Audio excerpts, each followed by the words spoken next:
In the early summer of 1940, a psychological glitch took hold of the Nazi high command that would ultimately seal the fate of the Third Reich. While German panzers were tearing through France and the Luftwaffe seemed invincible over the skies of Europe, a message arrived from across the Atlantic that should have been a warning, but was instead treated as a joke. President Franklin D. Roosevelt stood before the United States Congress and made a claim so bold it sounded like a fairy tale. He announced that America would begin a program to produce 50,000 warplanes a year.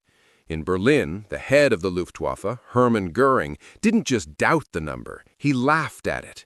To the Nazi elite, America was a disorganized, soft democracy of car salesmen and refrigerator mechanics, a nation far too focused on luxury and consumerism to ever achieve the cold, state-controlled precision of German engineering.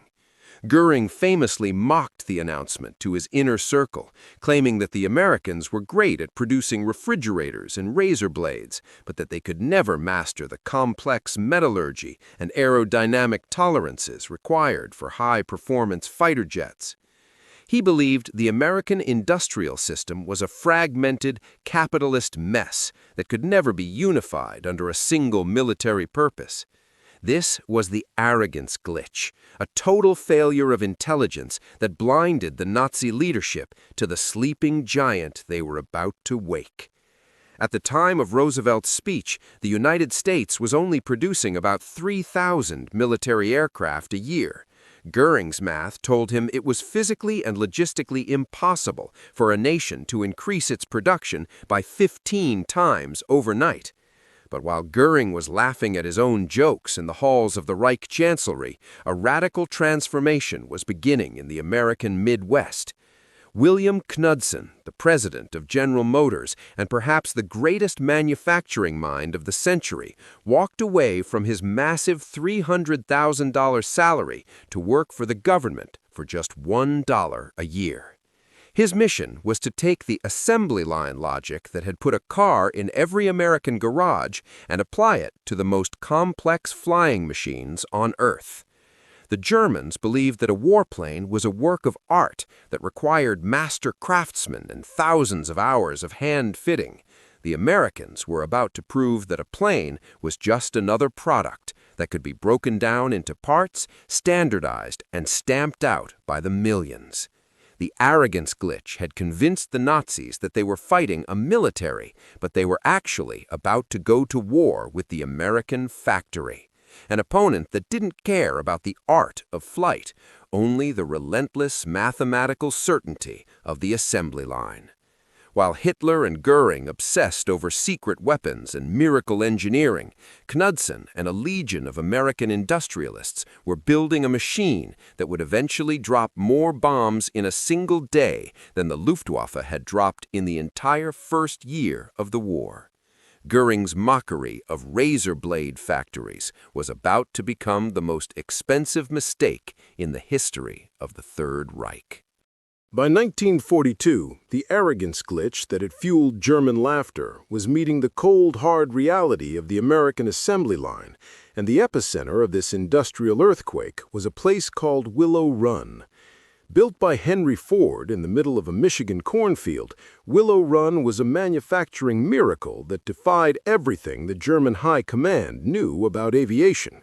In Germany, aircraft were treated like masterworks of art. They were built by hand in small batches by elite technicians who obsessively tweaked every bolt and polished every surface. At Willow Run, the Americans applied the brutal, relentless logic of the automobile to the B-24 Liberator bomber, a machine made of over 1.5 million parts and hundreds of thousands of rivets. The factory was an L-shaped monster of steel, nearly a mile long, where raw aluminum sheets entered one end and a fully armed four-engine heavy bomber rolled out the other.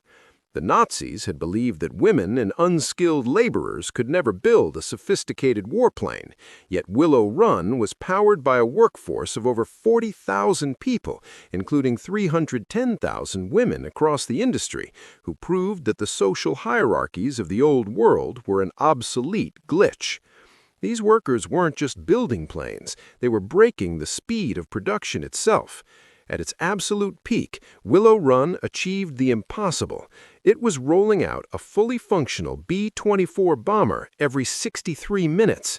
While German factories were scattered, hiding in salt mines or forests to escape Allied bombs, American factories were operating 24 hours a day under massive floodlights, fueled by a supply chain that stretched across the entire continent. This was the arsenal of democracy in its purest form, an industrial avalanche where quantity became a quality all its own. The B-24 wasn't the most beautiful plane in the sky, and it wasn't as fast as the German jets, but it was omnipresent. The mathematical glitch for the Luftwaffe was absolute. The Americans were producing planes faster than the Germans could even manufacture the bullets to shoot them down. By the time the factory reached its stride, the refrigerator mechanics Göring had mocked were outproducing the entire Axis powers combined. The miracle of Willow Run didn't just provide weapons, it provided a physical manifestation of American resolve, proving that in a war of attrition, the assembly line is a more powerful weapon than the sword.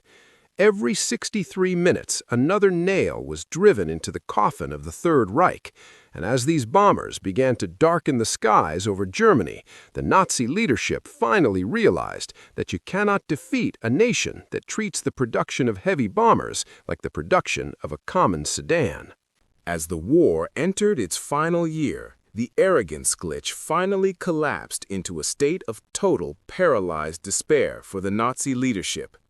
In the skies over occupied Europe, Luftwaffe pilots, men who were arguably some of the most skilled aces in the history of aviation, began to realize they were no longer fighting a military. They were fighting a ghost that could not be killed. A German pilot could shoot down 10 American planes in a single morning, only to look at his radar and see 20 more appearing on the horizon the very next hour. It was as if the sky itself was regenerating, fueled by a manufacturing engine that lived in a different dimension of reality. The glitch had moved from the factory floors of Michigan to the cockpits over Berlin. German engineering had produced miracle weapons like the Me-262, the world's first operational jet fighter, which was decades ahead of anything the Americans were flying. But the cold math of the industrial avalanche made these technical marvels irrelevant. You cannot win a war with 10 perfect jets when the enemy has 10,000 standard bombers. The sheer weight of American production had turned the conflict into a mathematical certainty where the result was already written in the ledgers of the Ford and Boeing factories. By 1945, the United States had produced nearly 300,000 aircraft, effectively burying the Third Reich under a mountain of high-grade aluminum and millions of gallons of high-octane fuel. When Hermann Göring, once the flamboyant and mocking master of the German air, was finally captured and brought to the prisoner docks at the Nuremberg trials, the laughter was gone. He was no longer the man who joked about razor blades at refrigerators. When American interrogators asked him at what point he realized the war was truly lost, his answer didn't point to a strategic blunder or a brilliant Allied general. He looked at his captors and admitted that his worst fears had been exceeded by a single terrifying force, the sheer, overwhelming power of American industrial mobilization. He confessed that the United States hadn't won through superior military prowess or tactical genius, but through the industrial miracle of the assembly line, a machine that the Nazis had dismissed as a weakness of democracy. The man who had mocked the idea of 50,000 planes lived to see a world where American factories produced double that amount in a single year, proving that the ultimate glitch in the Nazi ideology was their inability to understand that a free people, when mobilized, can outproduce any dictator's imagination. The legacy of this industrial avalanche remains the ultimate lesson in total war, that the front lines are only as strong as the production lines behind them.